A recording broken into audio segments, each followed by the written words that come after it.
Welcome to a second season of Positive Profiles. I'm Kimberly Skeet. Glad you could join us. Last season, we had a wonderful opportunity to meet with so many positive persons within our community, our young ones and some of our golden ones as well. We had a wonderful time in learning what inspired them to keep passing on the goodness to others so that they can follow by example. This year, I've got Rashid Holder to share with me in this journey as we seek out young individuals. Come on up, Rashid. Hello. How you doing? I'm good, Kimberly. How are you doing? I'm doing great. Now, we're going to get an opportunity to meet another set of wonderful individuals in Barbados doing positive things and impacting lives. Yeah, we have some Pride of Barbados awardees that we'll be speaking with. We have, I want to say, average folk like yourself and myself who will be telling us their stories, sharing all the wonderful things that they've been doing, not just to, move themselves forward, but also impact people in a positive way. I think I get goosebumps when I consider young persons who, against the odds, decide to do things that are out of the box. Correct. And our first interviewee, Tyrique Wilson, he's going to give us an opportunity to see how he took what was Grandpa's recipe. Correct. And made it into Carrington's rum cream. No, I enjoy a good rum, so hopefully. You will definitely enjoy Carrington's rum cream. All right then. Well, welcome to Positive Profiles, Tyrique. Thank you for having me. Thank you. Now, where do we begin, Kimberly? I want to begin at, Tyrique, has anybody said to you when they meet you, you're a Carrington from where? All the time. So I know for sure, because we have so many Carrington families in Barbados. Whenever somebody sees the branding, you see the label, they're like, you're the Carrington? I mean, no, actually, I'm a Wilson.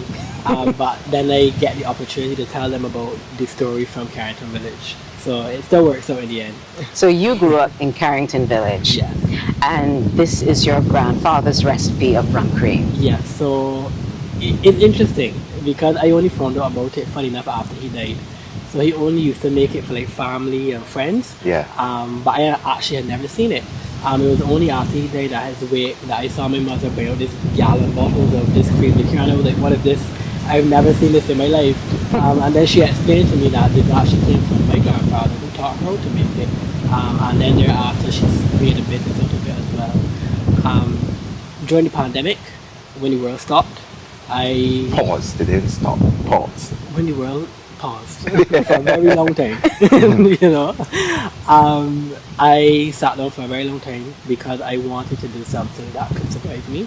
And the reality is I was an entrepreneur for a very long time. So from 14, 15, I was doing photography, I was selling clothes, but it didn't really fit me, it didn't really feel right. So after all that free time we had in our hands, I finally decided to pick up my grandfather's recipe and actually make it into this business. 5 years later, here we are. So wow, yeah, that's it. I want to go back a bit though, Tyrique. Yeah. You spoke about growing up in Carrington Village. Yeah. What was that like? I mean, I always say it's beautiful, and people are a bit intrigued whenever I say it's beautiful. And it was beautiful on multiple fronts. So I think the first front is just about the people that I grew up with. Yes. So not only did I grow up around Barbadians, but in Carrington Village, when I was younger, we had this thing called the Yard. So the Yard had people from Guyana, Trinidad, Jamaica. So that was, almost like a completely different socializing experience, because you're not just interacting with Bajans, but you're interacting with people from so many different backgrounds. You're learning about their culture, understand their accent. So that really helped a lot in terms of understanding people as a group. Apart from that, I think people don't often recognize that Carrington Village is also like an economic hub. There's so many businesses. There's a funeral home, there are like 2 bars, there are 2 gas stations, there are hair salons, there's everything, pharmacies. So when I think about that, it was probably difficult for me not to be an entrepreneur, because you grow up and everyone around you has a business, everybody in the community has a business. So it was beautiful. Apart from that, you think about family. I grew up in a household with a police officer and a mother who was also a serial entrepreneur. Yeah. So you understand how serious things were. especially when you think that, you know, you're living in Carrington Village, but you don't want to be here forever. So it was always a theme of discipline. You know, you wanted to do better, you wanted to work hard, you wanted to get all of those circumstances. So all of those things combined really made for a beautiful experience living in Carrington Village, for sure. I like how you say it made for a beautiful experience, because I'm not feeling the limes to lemonade story. I am seeing you looking at a beautiful fruit and making life fruitful. For sure, Yeah. for sure. So at which point did you recognize that this rum cream could be fruitful for the business? It's interesting because I don't know. I think it was honestly hard work and luck at the beginning, because before that, I never drank a lot, so I wasn't familiar with the rum industry. But I just wanted something that was different and something that I can actually work on by being myself. And I think that's important to me because sometimes a lot of people, they just create a business to make money. Obviously, you create a business to make Yeah. money, but it's so much easier and you can pour into it so much more genuinely when it's actually something that connects to who you are. So that really made it a lot easier in terms of picking it up. But when I first started, it was still in the pandemic. So I was really unsure about what the response would be because the world had almost come to a stop. And I ended up launching it in December of 2020, but the actual plan was to launch it in 2021. Yeah. But on the advice of my friends, they were like, Tyrique, you absolutely need to launch this at Christmas. People only drink rum cream at Christmas for the most part, so do not do this July. I did do it in December during Christmas. And I launched it. I was doing online sales, and I sold like a couple cases between, let's say, like a week and Christmas. Yeah. And I was like, okay, well, we might be onto something here. See potential So then here. I never looked back after that. I was like, okay, if I can sell this amount in a week, once I continue to build and create the brand and create the value around the brand, then I know this is something that I can make a living out of. Yeah. No, obviously, you're carrying on a family legacy, and you've spoken about the importance of being you. Can you tie the two where you have the family legacy to uphold, but you still want to put your unique impression on this product that you're creating? Yeah, that's a very interesting question. I mean, I think the reality is perhaps it's a bit easy because my grandfather is no longer around, so I don't have anybody breathing down my neck saying, well, I would do it this way or I would do it that way. So it helps a lot in terms of having creative freedom, but also understand that I'm in the alcoholic industry, which is more or less mature. It still provides some sort of guidance in terms of what people expect, these different avenues you can sell at, how you can build a brand in a way that still makes sense in the category that you exist in. In terms of my own touch, the reality is as I started, remember the recipe came from my grandfather. So it was nothing made to sell, it was just put down probably on the fridge to last a month, or even less, to be honest. So I think my personal touch in terms of scaling it was to refine it in a way that doesn't take away from the original recipe, but makes it shelf stable, makes it consistent, and make sure that it's something that people want to keep coming back to. So that's more or less my main goal in terms of preserving that legacy, but also adding my own personal touch, just making a consistently good quality product. And the rest is history. Well, Tyrique, being a young entrepreneur, I'm sure that you serve as inspiration to your peers and many others.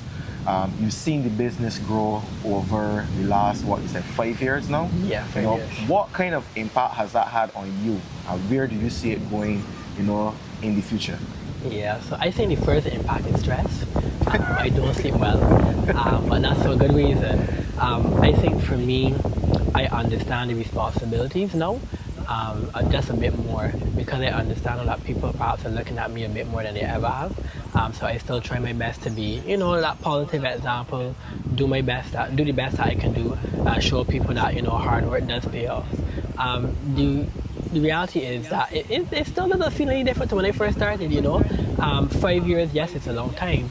But when you're thinking about creating a business that you want to be here for 500 years, you haven't really even scratched the surface. So I still have put that pressure on myself to continually perform. So absolutely, yeah. Wonderful. What advice would you have for young persons like yourself who are wading through the water like you did with the clothes and the photography? what advice would you give to them in terms of being able to harness a talent or skill that they can turn into entrepreneurial? Yeah, I would say just keep trying at it. Just keep trying at it. I mean, the other day I was having a conversation with my friend, and he was asking me about a business that he wanted to start, and his immediate response was, "Okay, this could go bad, this could go, that could go bad." I said the reality is you can have a business and it can start off excellent, then it can go bad, but that doesn't mean it's going to stay bad forever. So I think one of the most important things that young people need to understand is nobody promises it's going to be easy, and it will not be easy. So don't give up. Literally just keep going. Don't let anybody get you down. Continue to push, continue to work hard, and make sure that your steps are ordered in a way that you're not tripping over yourself all the time. And I think that's a big mistake that a lot of young people make, because sometimes we think that because we have an idea and because we have a business, people are supposed to buy from you and people are supposed to support you. But that's not the quality of entrepreneurship that we want in Barbados, and that's not a quality of entrepreneurship that is sustainable for a business. So I would exactly, so I would keep saying, just try your best. It is going to be difficult. Don't give up, and make sure that you order your steps in a way that creates value that people actually want to buy into. I think that's some pretty sound advice. Absolutely, for sure. Having said all of that and recognizing that every day is not a good day, why do you do what you do? I think because I love it. I've fallen in love with Carrington's Van Cream, and I've fallen in love with the possibilities and where it can take me. I mean, when I started Carrington's Van Cream, I actually started my law degree at UWI, which I completed, but I didn't go to law school after, which is like 3 years in either Trinidad or the Bahamas or Jamaica. And one of the reasons that I had for not doing that was simply this. Certain things that you do in life, the path is already there for you to walk. You just have to walk it. There's no time for you to walk it. You can walk it when you feel like it. But when it comes to Carrington's Van Cream, the possibilities are so endless. It's hard to not keep going. You have no idea where this can take you. One day I might be in Guyana, the next day I might be in Jamaica, the next day I may be talking to somebody who we consider to be important. And there are so many side quests and so many different avenues that you can just explore and that you can have fun with but still create value in those spaces. And I think that level of flexibility and excitement and adventure is really what keeps me going every day, because you never know what can happen. I woke up this morning and now I'm here. You never know what can happen. So I'm grateful to God for it. Absolutely. Yeah, we definitely thank you for being here with us. Thank you for having me again. Once again, this story is one that I think, many people it can resonate with you because it is so authentic and genuine. The struggles of being able to build a business, but at the same time recognizing I need to continue doing this because it's what I love, Exactly. And it's bringing, what you said, value. Exactly. Yeah. And one of the things that stayed with me is the order of those steps. Making sure that you're able to order those steps. And as you take that journey, you're actually creating a legacy, not only for yourself, but for others, a platform for them to run upon. It might not be rum cream, yeah? It might be something else. It might be something else. Yeah. But whatever it is, it's certainly leading you down a path that shapes a positive structure for others to emulate, and certainly for others to grow and thrive. You've been watching Positive Profiles. Join us as we continue the journey for other inspirational stories as Rashid and myself Yes, please. Delve into the lives of others. Yeah, and definitely share their stories and share all of the positive things that they have that they believe can benefit our wonderful Barbados. I'm Kimberly Skeet. I'm Rashid Holder. Thanks for viewing.